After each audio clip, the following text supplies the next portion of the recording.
कॾहिं हेठि न तुंहिंजो कंध थिए, पियो गूंजे नारो सिंध जीए। कॾहिं हेठि न तुंहिंजो कंध थिए, पियो गूंजे नारो सिंध जीए। ओ सिंध अमां मुंहिंजी सिंध अमां, तुंहिंजी टोपी अजरक शाल चुमां। भली जाग हुजे या निंड सुम्हां, या दुनिया जी कुंड कुर्छ घुमां।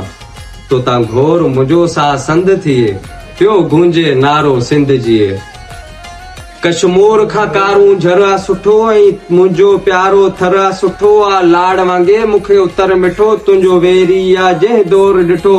सो ख्वार गॾा जो फरा ॾिठो, पियो ज़लील हू हर हंध थिए, पियो गूंजे नारो सिंध जीए। कॾहिं हेठि न तुंहिंजो कंध थिए, पियो गूंजे नारो सिंध जीए। आवेरनि ॾाढो वेल कयो, ऐं जवाननि भेड़ो जेल कयो। ॾिस क़िस्मत कहिड़ो खेल कयो, सना हिम्मत समूह हेल कयो। तो तां घोर मुंहिंजो साह संद थिए, पियो गूंजे नारो सिंध जीए। दुनिया जी कुंड कुर्छ में रहंदड़ सिंधी भाइरनि ऐं भेनरनि खे मुंहिंजे तरफ़ां एकता ईद जूं मुबारकूं हुजनि। जीए सिंध, जीए लतीफ़।